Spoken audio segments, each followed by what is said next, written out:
পৃথিবীর সব ইহুদি এক হও। অ্যাডলফ হিটলারের হোলোকস্টের সাজা প্যালেস্টাইনের নিরীহ শিশুদের দাও। নেতানিয়াহুর এই শিয়ালের ডাক পৃথিবীর অন্যান্য দেশে বসবাসকারী ইহুদিরা ঘৃণা ভরে প্রত্যাখ্যান করছেন।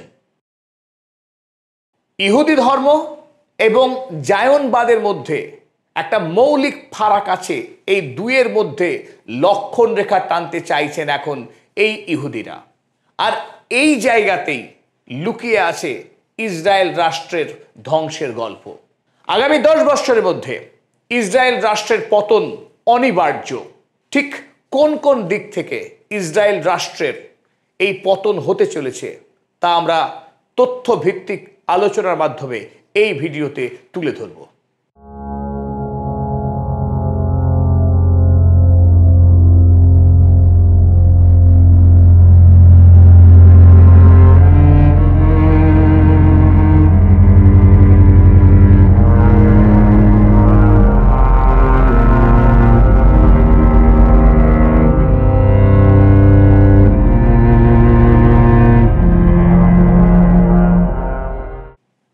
ইসরায়েল রাষ্ট্রের শুরু থেকেই ইসরায়েল রাষ্ট্রকে কূটনৈতিক, অর্থনৈতিক, সামরিক সমস্ত দিক থেকে সাহায্য করে এসেছিলেন ইহুদি গোষ্ঠী, যারা পৃথিবীর অন্যান্য দেশে বসবাস করে। তারাই ছিল ইসরায়েল রাষ্ট্রের আম্বিলিক্যাল কর্ড। ইহুদি মানুষেরা তারা ইউরোপে পীড়িত, সুতরাং তারা সমবেদনা পেয়েছে ইউরোপে এবং আমেরিকার মাটিতে। সেই সমবেদনা কুড়িয়ে নেওয়ার কাজটা যারা যত্নের সঙ্গে করতেন তারাই হলেন অনাবাসী ইসরায়েলি ইহুদি। সেই ইহুদি গোষ্ঠীর মানুষ এখন মরিয়া হয়ে উঠেছেন ইসরায়েল রাষ্ট্রের সঙ্গে তাদের সম্পর্ককে ছিন্ন করতে। তারা মুখ ফিরিয়ে নিয়েছে ইসরায়েলের রাষ্ট্র থেকে। বর্তমানে খুব তাৎপর্যপূর্ণভাবে জিউইশ ভয়েস ফর পিস বলে আমেরিকার একটি সংগঠন, যে সংগঠনের 7.5 লক্ষ সদস্য সক্রিয়ভাবে কাজ করছে ইসরায়েল রাষ্ট্রের বিরুদ্ধে প্রচার, সামাজিক অবরোধ গড়ে তোলার কাজে। ইসরায়েল রাষ্ট্র বিগত 4 দশক ধরে প্যালেস্টাইনের উপরে যে ধারাবাহিক সাম্রাজ্যবাদী আগ্রাসন চালিয়ে এসেছে, ধারাবাহিকভাবে ফিলিস্তিনি জনতাকে গণহত্যা করেছে, তার বিরুদ্ধে আমেরিকার জনসমাজে প্রচার চালাচ্ছিল। কিন্তু বিগত 2 বছর ধরে যে বর্বরতার সাথে বেঞ্জামিন নেতানিয়াহু গণহত্যা চালাচ্ছে, সেই নিষ্ঠুর পৈশাচিক ছবিকে বেআব্রু করে তুলেছে আমেরিকার জনসমাজে। এরই সাথে সাথে কাজ করছে অপর একটি সংগঠন, international Jewish anti Zionist network.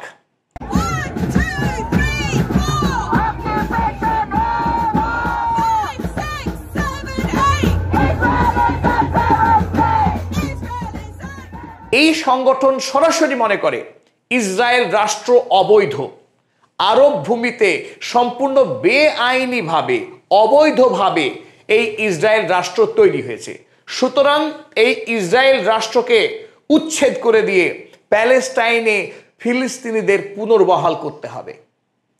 তারা ইসরায়েল রাষ্ট্রের বিরুদ্ধে জনমত তৈরি করছে একটা সামাজিক প্রতিরোধ, যাতে ইসরায়েল আগামী দিনে ইউরোপ এবং আমেরিকাতে মিথ্যা ন্যারেটিভ তৈরি না করতে পারে যে তারা আক্রান্ত।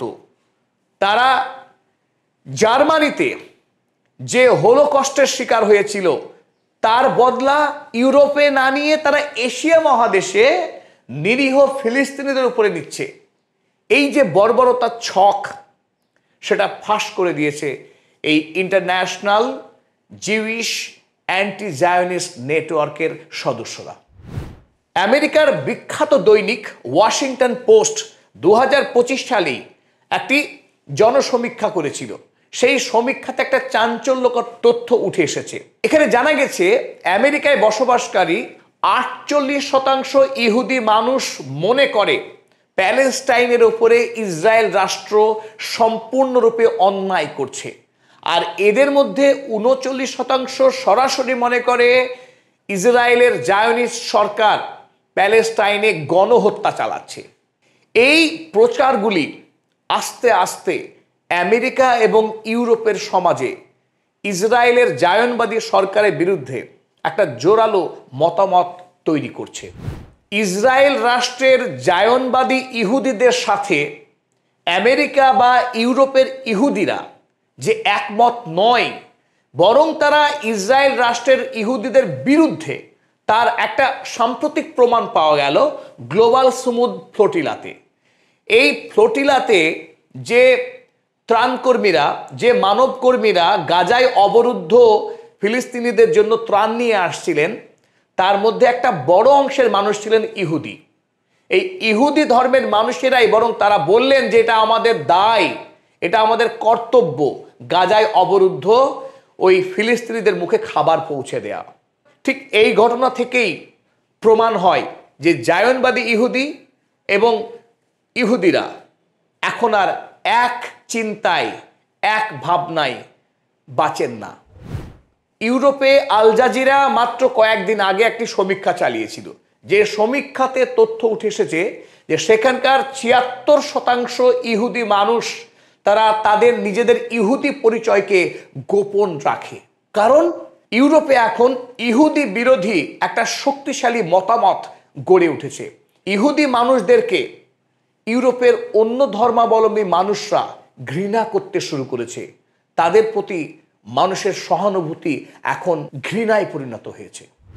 এতদিন ধরে ইসরায়েল রাষ্ট্রকে যারা মোরাল সাপোর্ট দিয়ে আসছিল, যারা ইসরায়েল রাষ্ট্রের আম্বিলিকাল কর্ড হিসেবে কাজ করছিল, সমস্ত রাষ্ট্রনায়কদের ওপরে কূটনৈতিক চাপ তৈরি করত এই জনগোষ্ঠী। কারণ তাদের হাতে ইকোনমিক পাওয়ার ছিল, সোসাইটির ওপরে তাদের একটা বিরাট প্রভাব থাকে। সেই প্রভাব খাটিয়ে তারা ইসরায়েল রাষ্ট্রকে পরিপুষ্ট করত। এখন সেই জনগোষ্ঠী ইসরায়েলের বিরুদ্ধে শক্তিশালী প্রচার করছে এবং তারা এখন বর্তমানে সোশ্যাল জাস্টিস এবং ফ্রিডমের পক্ষে লড়াই করছে। তারা ফিলিস্তিনি জনতার পাশে দাঁড়িয়েছে এবং তারা প্যালেস্টাইন রাষ্ট্রের স্বীকৃতি এবং প্রত্যেকটি ফিলিস্তিনি জনতার স্বাধীনতা এবং তাদের বেঁচে থাকার অধিকার নিয়ে আন্দোলন করছে। ফলে ইউরোপে এবং আমেরিকায় ইসরায়েলি জায়নবাদী রাষ্ট্রের যে ন্যারেটিভ পাওয়ার, সেই ন্যারেটিভ পাওয়ার এখন চুপসে যাচ্ছে। তার মোরাল, নৈতিক যে শক্তি, সেই শক্তি এখন ভেঙে চুরমার। অপর গুরুত্বপূর্ণ বিষয় যেটা আমাদের আলোচনার কেন্দ্রবিন্দু বলতে পারি, ইসরায়েল রাষ্ট্র প্যালেস্টাইনের ওপরে, সমগ্র আরব দুনিয়ার ওপরে যে ভয়ানক ধ্বংসকাণ্ড চালিয়ে আসছে, তার নেপথ্যে হচ্ছে ইসরায়েল রাষ্ট্রের অর্থনৈতিক শক্তি, তাদের সামরিক শক্তি। ইসরায়েলের ইকোনমির 52.31% আসে সার্ভিস সেক্টর থেকে, অর্থাৎ বিদেশে প্রযুক্তি বিক্রি করে, পরিষেবা প্রদান করে ইসরায়েল রাষ্ট্রের জিডিপি শক্তিশালী হয়। ঠিক এই জায়গায় যখন ধারাবাহিকভাবে ইসরায়েল রাষ্ট্র মানব অধিকার লঙ্ঘন করে, আন্তর্জাতিক সকল আইনকে ভেঙে চুরমার করে গুঁড়িয়ে দিয়ে ফিলিস্তিনি জনতাকে গণহত্যা করছে, তখন ইসরায়েল রাষ্ট্রের বিরুদ্ধে পশ্চিমী দুনিয়ায় যখন শক্তিশালী একটা বিরুদ্ধ জনমত তৈরি হচ্ছে, এই জায়গায় ইসরায়েল রাষ্ট্রের ওই 52% সার্ভিস সেক্টর থেকে রোজগার করা তা হুমকির মুখে পড়ে গেছে।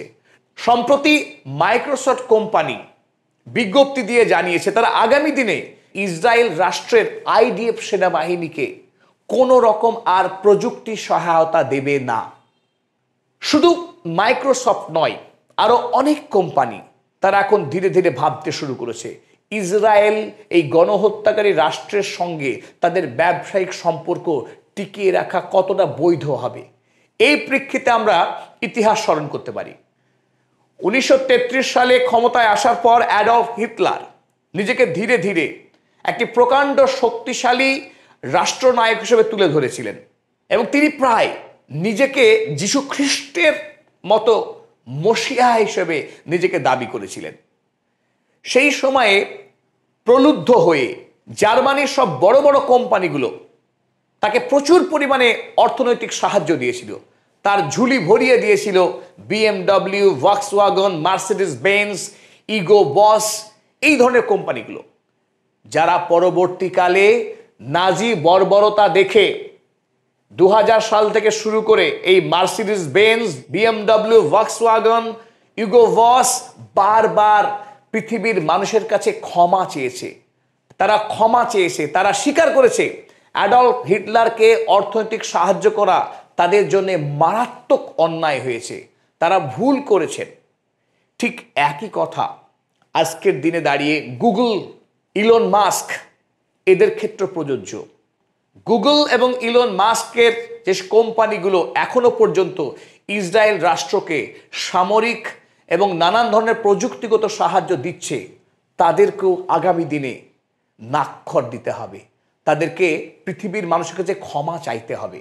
তারা ফিলিস্তিনি জনতাকে খুনের কাজে ইসরায়েলকে তথ্য দিয়ে, পরিষেবা দিয়ে সাহায্য করেছে। তো এখন এই গুরুত্বপূর্ণ জায়গায় world is at the cross road. সম্প্রতি ইডেলম্যান ট্রাস্ট ব্যারোমিটার গ্লোবাল সার্ভে বলে একটি সংস্থা আমেরিকা এবং ইউরোপের 15টি দেশের কাস্টমারদের নিয়ে একটি সার্ভে করে। এই সার্ভে একটা তথ্য উঠে এসেছে যে 1/3 বেশি কাস্টমার যখন জানতে পারে যে তারা যে পণ্যটি কিনছে সেটি ইসরায়েলি পণ্য, তারা তৎক্ষণাৎ ওই পণ্য কিনতে অস্বীকার করে। ইসরায়েলি পণ্য বর্জন এখন কেবলমাত্র মুসলিম মানুষদের মধ্যে সীমাবদ্ধ নয়, এখন বিশ্বব্যাপী বিভিন্ন ধর্মাবলম্বী সচেতন মানবতাবাদী মানুষেরা ইসরায়েলি পণ্যকে সচেতনভাবে প্রত্যাখ্যান করছেন। ইসরায়েলি পণ্য যত বেশি বর্জন করা হবে, ইসরায়েলের ইকোনমিক শক্তির কোমর ভেঙে যাবে। আর ইসরায়েল যদি অর্থনৈতিকভাবে পঙ্গু হয়ে যায়, তাহলে আর আরব বিশ্বে বোমা বর্ষণ করতে পারবে না। ইসরায়েল রাষ্ট্র যে ব্যর্থ হবে তার কারণ কিন্তু লুকিয়ে আছে ইসরায়েল রাষ্ট্রের জন্মের ইতিহাসে। ইসরায়েল রাষ্ট্র একটি প্রক্সি স্টেট আরব ভূমিতে। ইউরোপ এবং আমেরিকা মিলে তৈরি করেছিল এই রাষ্ট্রকে তার ব্যবসায়িক এবং সামরিক স্বার্থে। গোটা মধ্যপ্রাচ্যে আমেরিকা এবং ইউরোপের দখল বজায় রাখতে, তার সাম্রাজ্যবাদী আকাঙ্ক্ষা পূর্ণ করতে। সেই কারণেই ইসরায়েল রাষ্ট্রকে ধারাবাহিকভাবে ইউরোপ এবং আমেরিকা প্রচুর পরিমাণে অর্থনৈতিক এবং সামরিক সাহায্য দিয়ে এসছে। ইসরায়েল কাজ করেছে এজেন্সি হিসেবে। কিন্তু বর্তমানে পৃথিবীর যে আর্থসামাজিক মানচিত্র তা পুরোপুরি বদলে যাচ্ছে। মধ্যপ্রাচ্যের যে দেশগুলো, মধ্যপ্রাচ্যের মুসলিম রাষ্ট্রগুলোর অভূতপূর্ব উন্নতি হয়েছে। দুবাই, দোহা, জেড্ডা, একটার পর একটা শহর বিশ্ব বাণিজ্য কেন্দ্র হিসেবে গড়ে উঠছে। ফলে ইসরায়েল এখন একমাত্র বন্ধু রাষ্ট্র নয় আমেরিকার কাছে, ইউরোপের কাছে। তুরস্কে আমেরিকার রাষ্ট্রদূত সম্প্রতি এক সাক্ষাৎকারে জানিয়েছেন, ইসরায়েল আমেরিকার স্থায়ী বন্ধু নয়, কোনো রাষ্ট্রই আমেরিকার স্থায়ী বন্ধু নয়। আগামী 2040 সাল নাগাদ পৃথিবীর মোট জনসংখ্যা গিয়ে দাঁড়াবে 1000 কোটি, আর তার মধ্যে প্রায় 500 কোটি জনসংখ্যা হতে চলেছে মুসলিমদের। সুতরাং মুসলিম রাষ্ট্রগুলোকে উপেক্ষা করে আমেরিকা রাষ্ট্র টিকে থাকতে পারে না। এই প্রেক্ষিতেই ইসরায়েল রাষ্ট্র এখন আমেরিকা বা ইউরোপের কাছে একটি অপশান মাত্র, একমাত্র অপশান নয়। তাই ইসরায়েল রাষ্ট্র প্রক্সি রাষ্ট্র হিসেবে বেশি দিন টিকতে পারে না যদি পৃষ্ঠপোষক রাষ্ট্রের হাত তার মাথার উপরে না থাকে। তা এই আলোচনার পরিসংহারে আমরা একথা বলতে পারি, আগামী 10 বছরের মধ্যেই ইসরায়েল রাষ্ট্রের আর্থিক শক্তি, তার বাণিজ্যিক বিস্তার এবং সামরিক শক্তি প্রভূত পরিমাণে খর্ব হবে এবং ইসরায়েল রাষ্ট্রের এই ধ্বংসের জন্যে আগামী দিনে তাকে পদে পদে মাসুল গুনতে হবে।